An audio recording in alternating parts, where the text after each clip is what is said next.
Management and Resolution at the National Peace Council.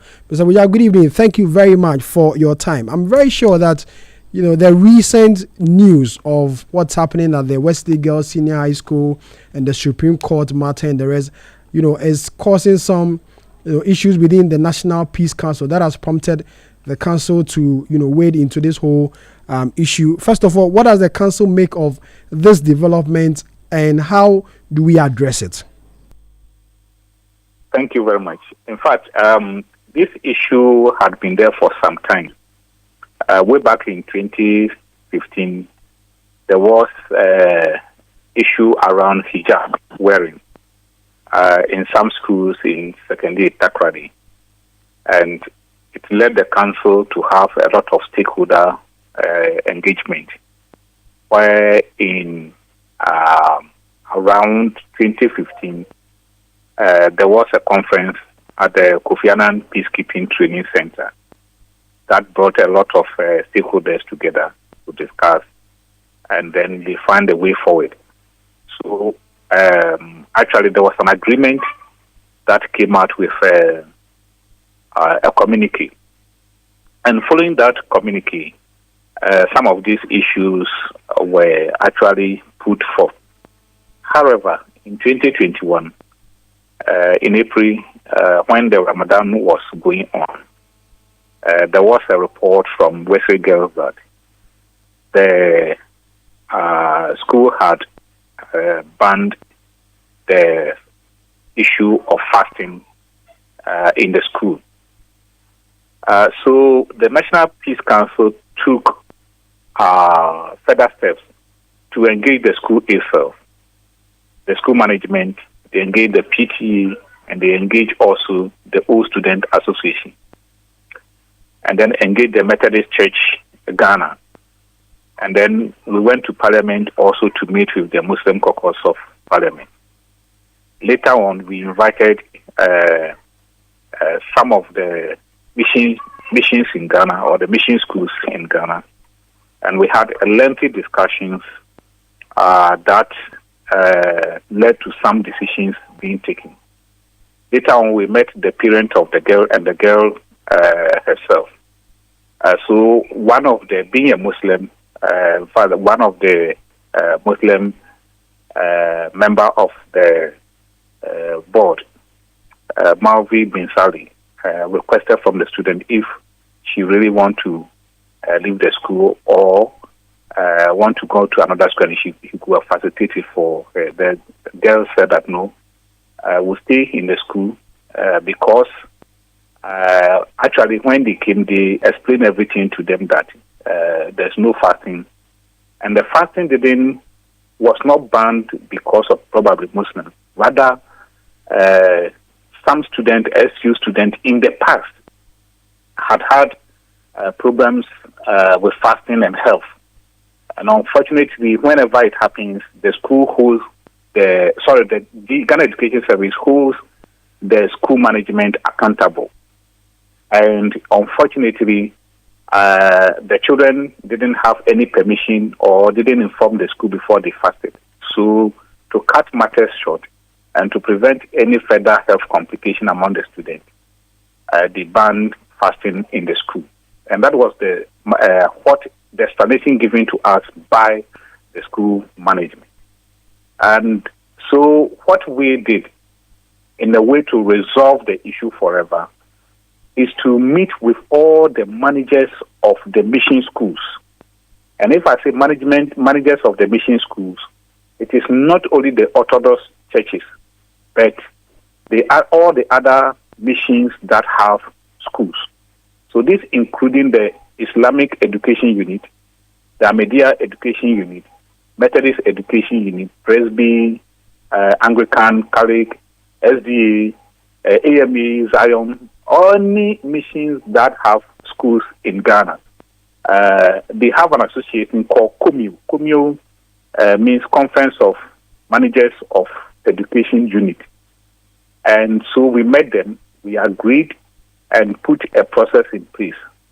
And so the Peace Council facilitated what we call MOU to guide religious tolerance in schools. they themselves, the body, came out with this MOU stating what should be done and what should not be done. What needs to be done in the school in terms of providing for religious tolerance in the school. So if you look at the purpose of the MOU, it states that it aims to provide guidelines for government-assisted and private mission schools that enables a safe learning environment, preventing discrimination on religious grounds to enhance greater social cohesion and promotion of national peace. So in the process, they also agree on the values and ethos. And I just want to read what is stated specifically in the MOU. That no student is forced to select or choose a school against their will. Hence, the first student must be abreast with the culture, values, ethos, and the rules and regulations of the school of choice. So, if no student is forced to choose a particular school, if you are going to the school, you must also know the culture that is there. You must know the rules. You must know the regulations there. They went further to also say that for fasting, students should be allowed to fast. However, permission should be sought by parents, guardians from school authorities, and requisite counseling provided before the period of fasting commences. Students will, however, abide by all school rules and regulations. Any health-related effect of the fast, on the other hand, are not the school's responsibility. So, caution is given actually. So, not that you cannot fast, you can fast. But if you are going to fast, then you must seek permission from the school authorities. And so, in a way, to guide you, so that they also know when you do the fasting and all that. Okay. So it means that this particular document you are making reference to is available to all the heads of this mission or the mission schools. But then yes. But then again, we've heard from the education minister on this matter.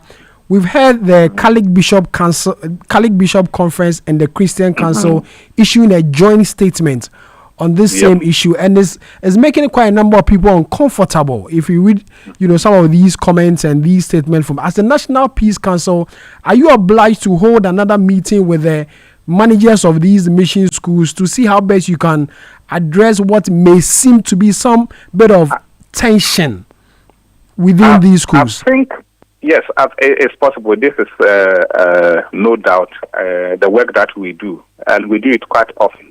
So this particular document was actually launched on the 4th of September this year. And the Deputy Minister of Education was there. The Minister of Interior was also there to launch it. So it is something that commonly have been done by the missions. However, there are certain clauses that they put in.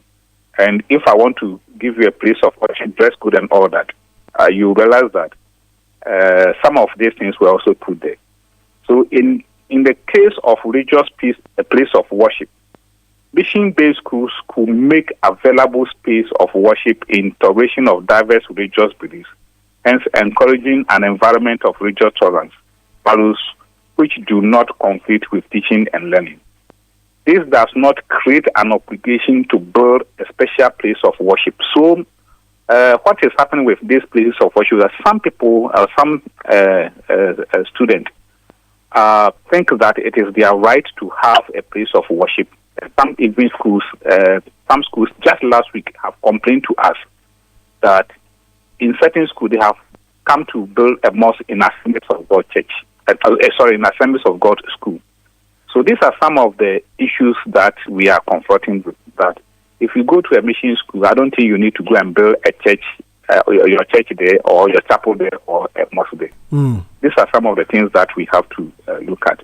In terms of dress code, it was also agreed that there must be the common dress code in the school should be respected. So they themselves have made the rule. The unfortunate thing is that at the time that we completed this particular document, the case was already in court. So I think it has come up because the case is pending in Supreme Court, and then they are now dealing with the case at the Supreme Court. But the truth is that case has been at the Supreme Court since last year. So we look at it further. Okay. That what can we do? So for now, what we have started doing is that we have begun going to the school for sensitization.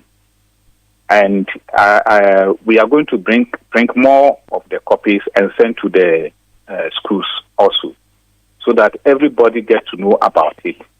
However, it is on the website of the National Peace Council. This document is there. Okay. Anybody can access it also. Okay. Yeah. All right. Thank you. Thank you very much for your time. Frank Wosimboja, who is the Deputy Director in charge of